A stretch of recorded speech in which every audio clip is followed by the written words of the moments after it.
Hello and welcome to one of our mashup shows between the First Look podcast or the First Look video shows, I guess I should say, and the In the Money Players podcast and YouTube content.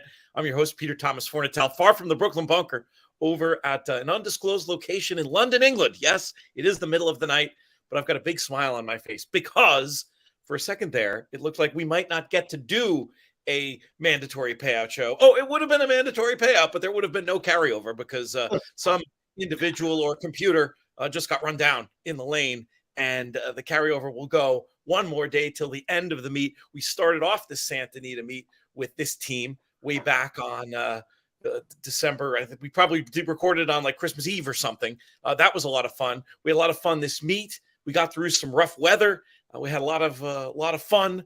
We had some good racing, and we're ready to close it off on this Sunday card. Peter Thomas Fornatel here with Jeff Chappie. Chapman, Chappie, how are you? I'm good. I'll tell you what, I know there were some people awfully nervous here at Santa Anita, and I do feel badly for whoever had Lady J, who opened up by about 3 lengths with JJ Hernandez on the lead for $1 million and got run down. And we live to fight for this show for a big payout tomorrow now.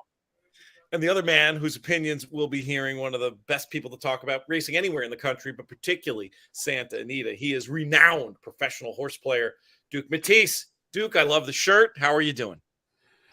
Everything's all right, Pete. I didn't know you were still over there. You're still across the pond, huh? Well, I came back after the JK wedding, and then did. I came back. I'm here for Ask It next weekend.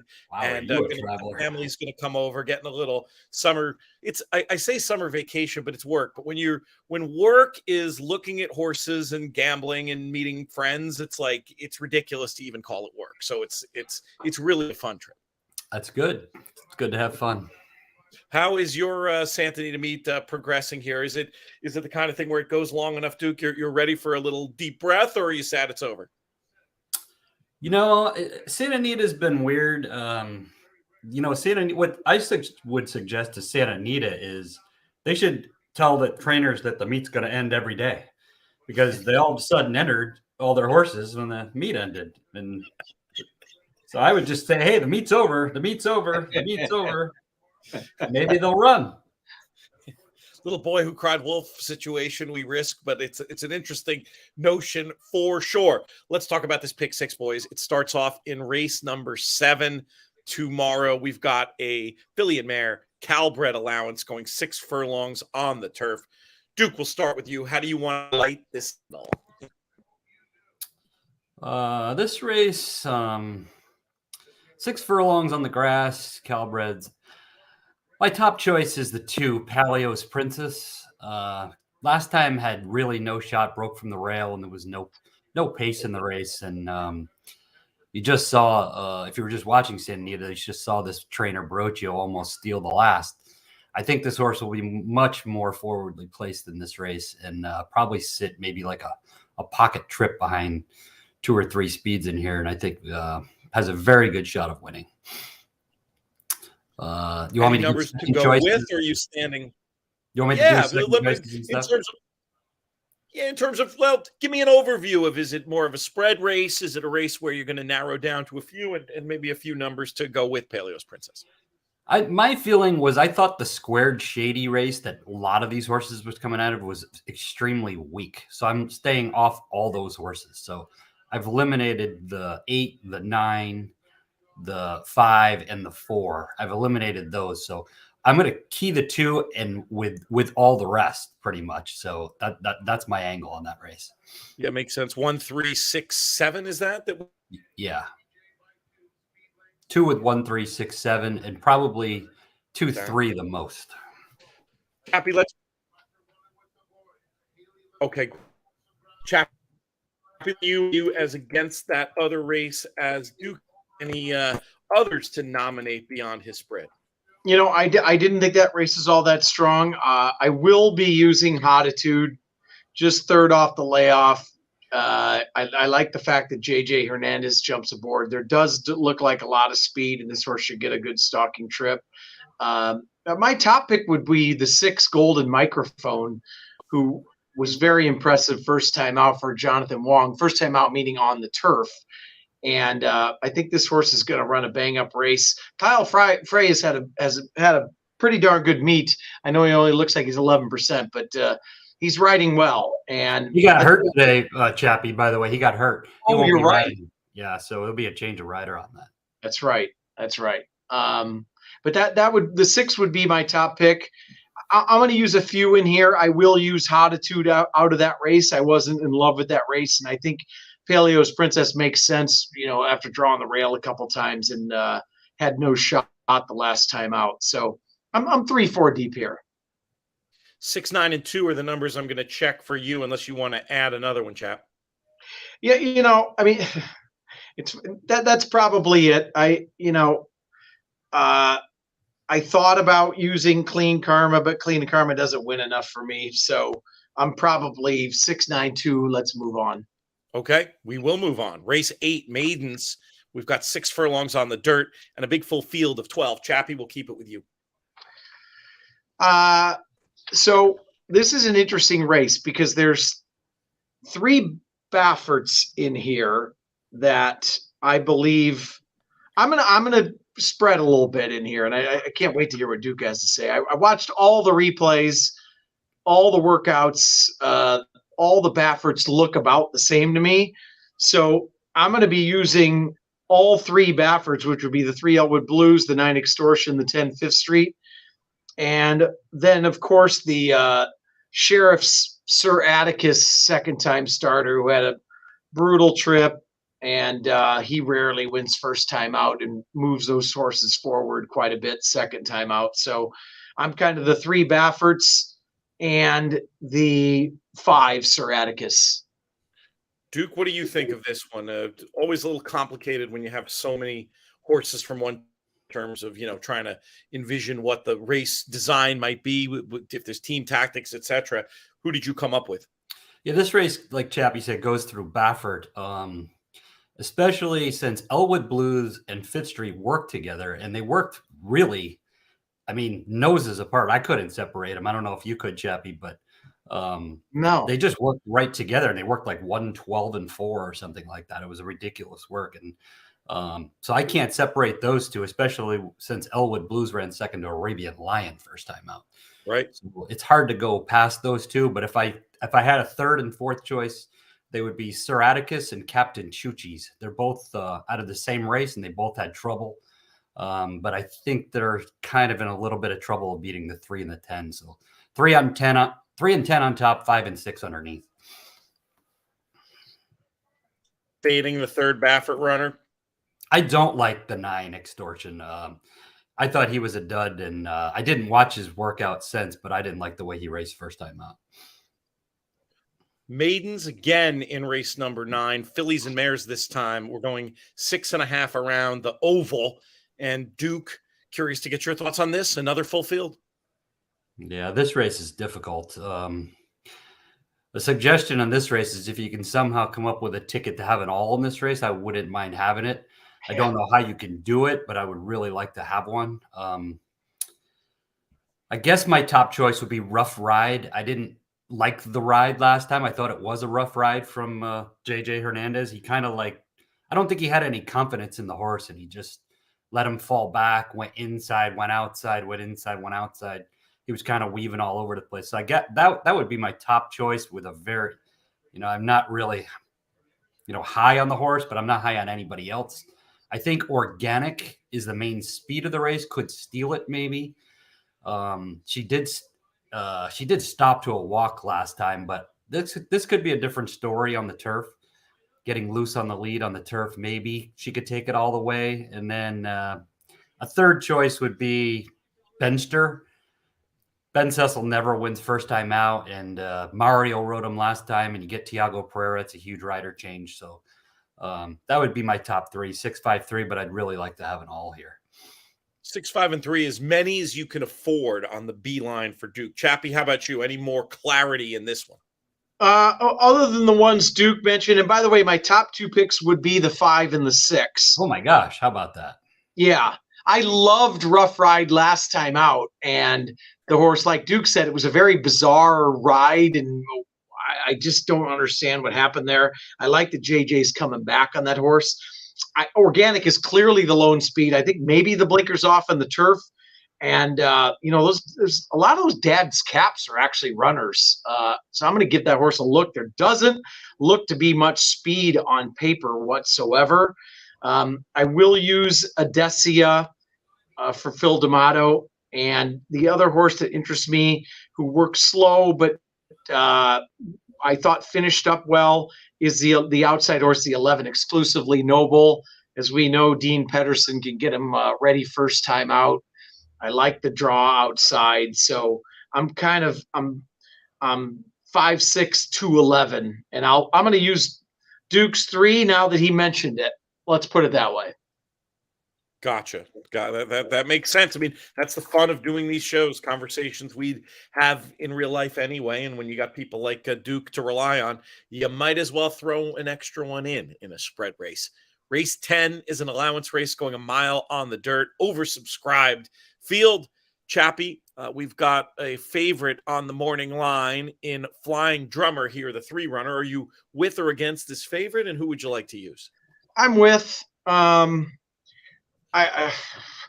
It's funny. I think the last time Duke and I did the show, we singled the funded who won. Yes. And I hate singling chalk, but this might be my single. I think it's a tough sequence. I think Flying Drummer, ran well off that long layoff, came back, worked super nicely, real relaxed, just leveled out nice down the lane in the last work.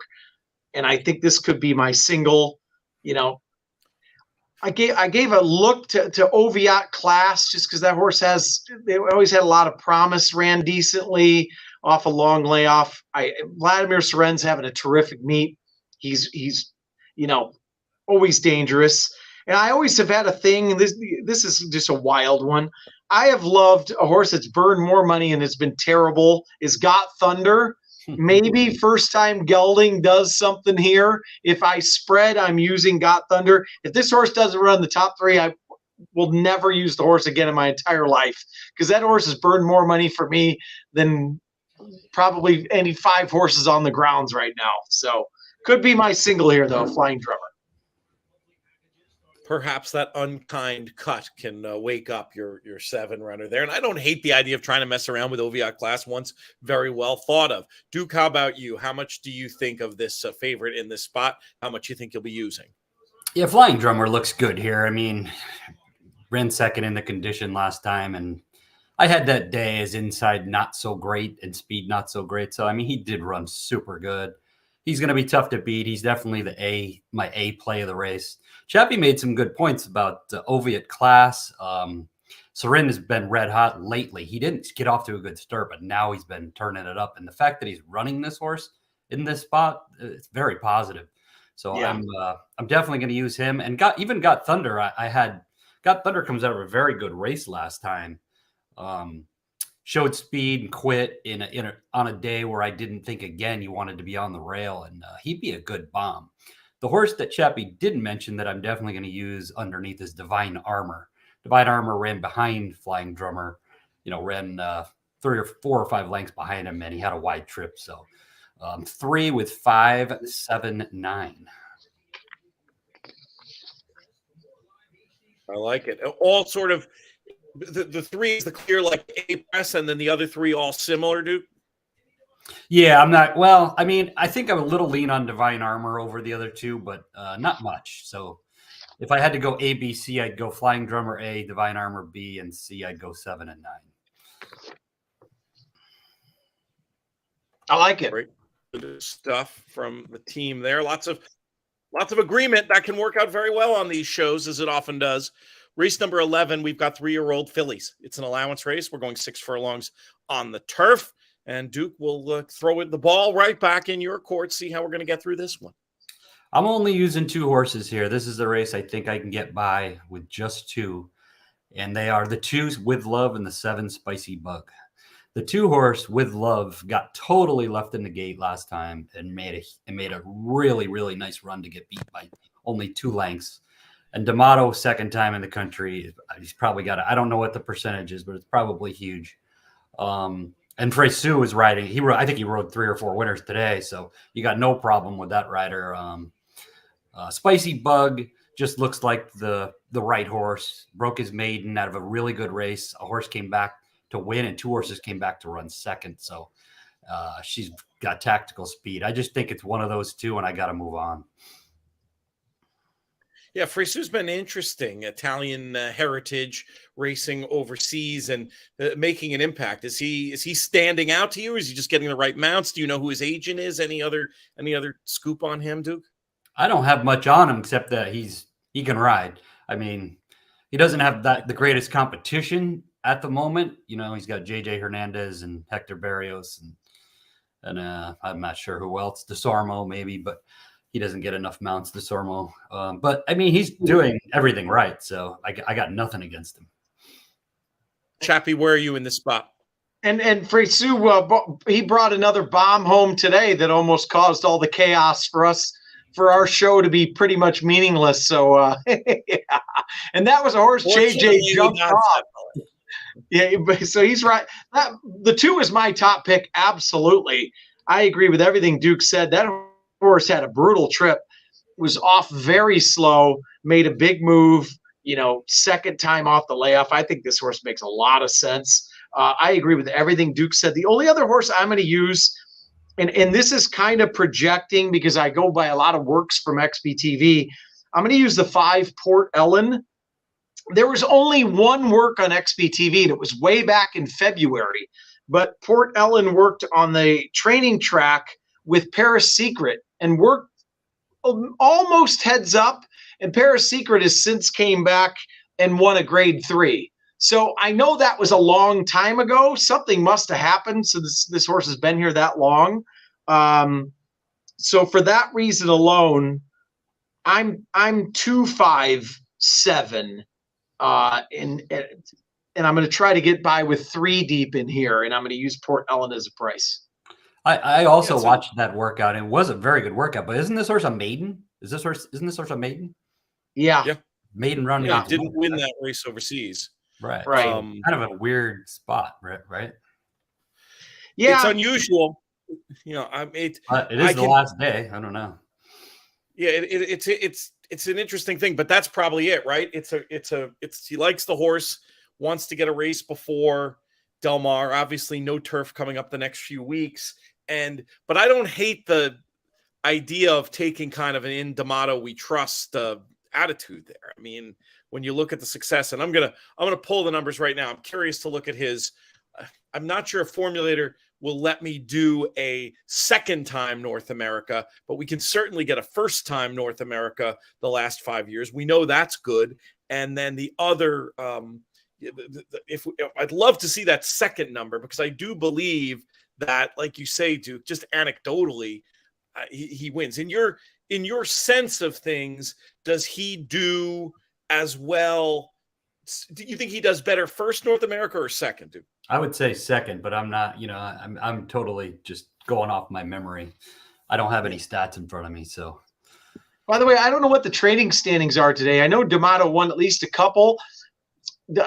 Just a fun fact, means nothing. D'Amato won with a first-time starter today. That was another 24-1 shot. I actually bet the horse, but D'Amato was like 0 for his last 42 with first-time starters. He threw him out because of that. He hadn't won with a first or not know how long. No, I know. I bet a horse is, Duke. I'm going to give you one to watch the replay on. Panthera's Fate from last weekend. Just write that down. Watch the replay. Horse to watch.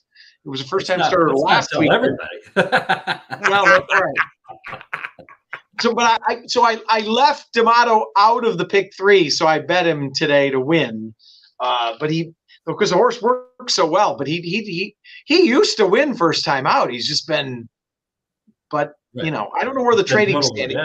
He's been totally dead with first time starters. First time starters, no good. And I watched that horse work. I didn't think that horse worked that well, but I guess I was wrong. But the first North American numbers are crazy for a guy who catches money.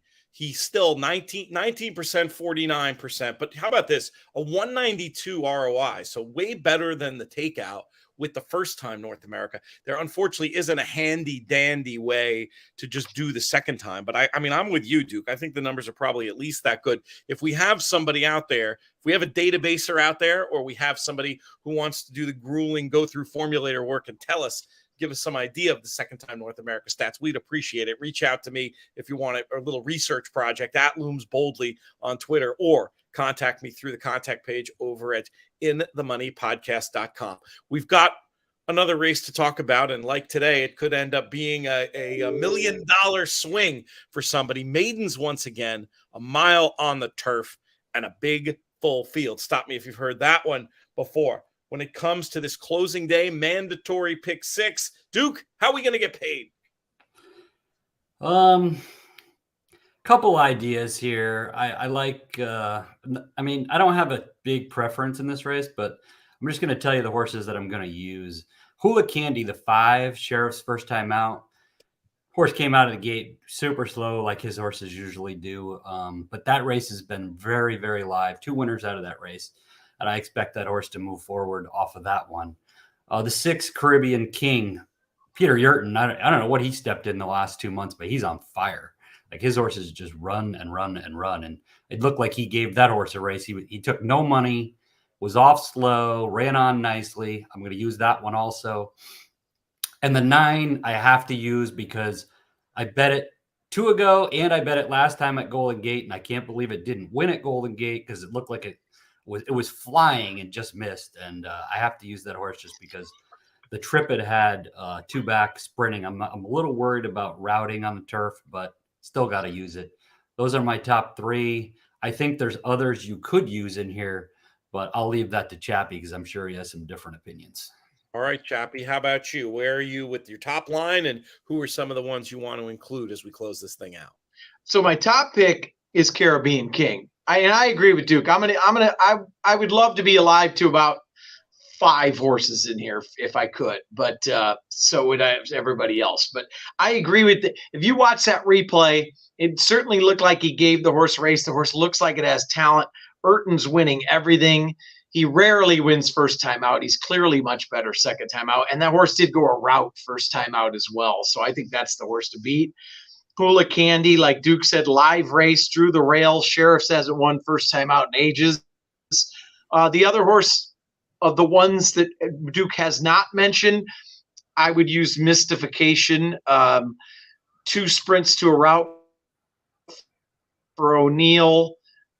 Blinkers off. The horse worked last time, granted on the dirt, but with Awake at Midnight and worked fairly well against Awake at Midnight. It was a very talented horse.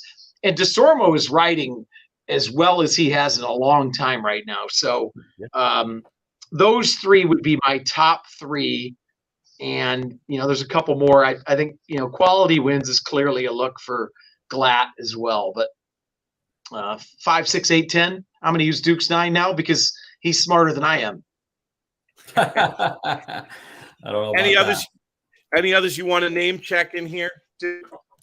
I mean, Quality Wins is okay. I just, it's had its chances. It's a 4-year-old. I think I can let that one beat me. Defender Fortis might be the speed of the race. You might not ever want to throw out the speed, but doesn't look like he's good enough. Look, there's a Calbred going against Open Company and might not be good enough. So I'm going to stick with what I had, 5, 6, 9. All right, 5, 6, 9. I'm going to mention the 4 as a deeper backup because I do think that speed point is good. And, obviously Jonathan Wong has been known to pop a time or two in these kind of spots. So he can pull that Calbred to Open move once in a while anyway. Well, guys, I'll tell you what, we're going to win or lose together tomorrow. We got a lot of commonality on these numbers, and I'm hoping maybe we can get a sequence that that gets participated in by some I'm going to just make an assumption that it wasn't a blue collar horse player who was alive to that.